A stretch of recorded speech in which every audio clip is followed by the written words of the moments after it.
Ladies and gentlemen, the Eagle is finished. And last I left off, I sealed everything with a gloss varnish, and then I put the decals on. And again, I don't like to bore everyone putting tiny little decals on. You know, the moon base, the black here.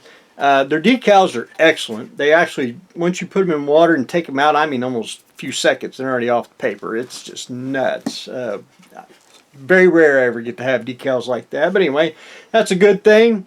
All little, I call them piddly decals. I got them on. Got some of the invisible decals, especially along the nose here. I only had one tiny little, the decals, the black decals for the front. They actually didn't, I guess I didn't make them matte, butt them together. So after they dried, I just took gloss black and put it on there and made it seamless. So that's what I did on that.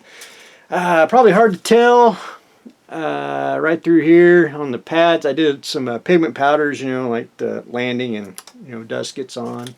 Very little dirty on the bottom, not a whole lot. Still trying to keep it clean, but you know, gotta have a little flair on it, you know, just to say it is done. And of course, who did it? So this is ready to rock and roll. And I forgot, I did this morning before I touched it. I sealed it off with Vallejo's matte varnish. And one thing I like about this, you can use straight out of the bottle, or I like to dilute it with water, and then you can keep you know, matte finish, or even if you want to keep a little bit of the gloss in there, you can, you know, manipulate it. That's just stuff I think. Their decal system, the way I do it, that's the way I like it, and I think it works out really well. And it looks like the decals are on, and they ain't, you know, no silvering or none of that. So anyway, very fun. Oh, and one thing for someone notices, because I know they will, the two bolts, I didn't paint them for basically one reason, and that is if you ever get another container, you know, the moment you unscrew them, you're going to chip the paint off, and so I went ahead and left that. It's really not noticeable unless you just get up on it and go, hey, look, you didn't paint the nuts and bolts. But anyway, this is done, and I want to go deliver it tomorrow and to its rightful owner, and we'll probably have to start something else. Very fun kit. It really went together really well, and just a very nice, well engineered kit, and everything about it is just fantastic. But anyway, Eagle is finished. So up next, see if it'll stay.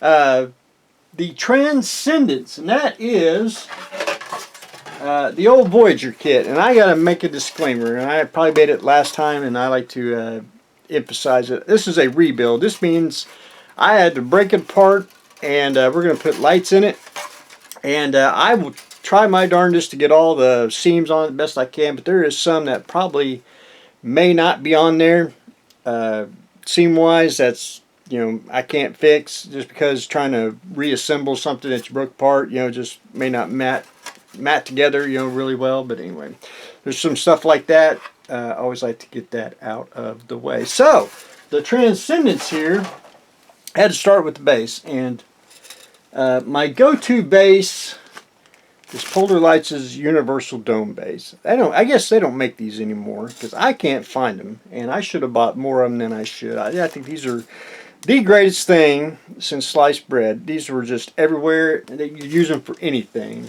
and I'm out.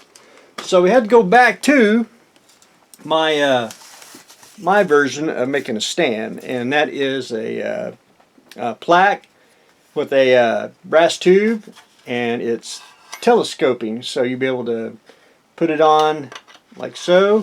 It's very sturdy. You can spin it around, and you can put your wires through the pole here and out, and this is the Brad's basic stand, and it works out really well. So I did manage to get everything broke apart, and I started wiring up. I couldn't get the deflector dish off, so I had to leave that on, and I put a blue LED there. If you want to see my wiring mechanism, the way I do lights, I just put them. I don't do strips. I don't want it a complete Christmas tree. You want it, you know, pinpoint a few places. You know, make it look like it's like there's stuff in there. Secondary hole, just pretty much got most of it. Basically got the poles ready. Did take some drafting tape, and you probably maybe not be able to see it, but in the windows I masked them off because I can't really paint on the inside, so we're gonna get everything ready, and then we'll do some primering on the outside. So we probably will have some light leaks. Wanted to show this before I get a little further ahead too.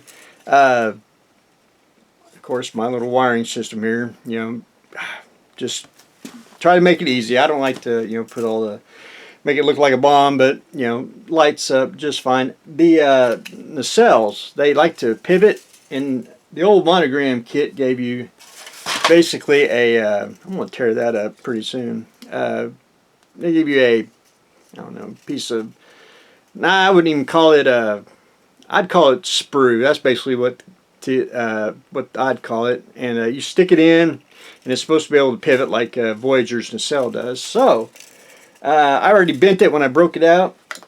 So I took styrene tube, same diameter, cut it off, put it on, glued that into place so we're good and sturdy, and it'll be smooth as butter when you be able to move the nacelle up and down. So I did get that, and I wanted to show for the deflector dish, if you can see the blue, the nacelle blue, and of course the tip of the nacelles are red. Maybe I don't know. I'm on it. They do glow a little bit. You might be able to see something kind of, yay.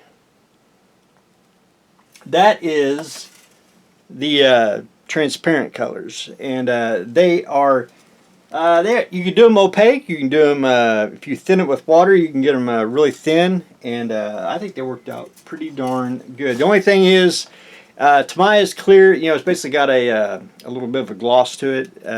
Vallejo's out of the bottles is a little dull, but if you dipped it in Future and everything, I think you'd still get the same sheen, which we're going to spray that on after, once I get everything buttoned up like so, and then we will I'll seal them off with Future, and then I'll be able to mask everything off, and then we'll go from there. But anyway, I wanted to show that before I get a little further along, because you know, 3-day weekends, you start rocking and rolling model building.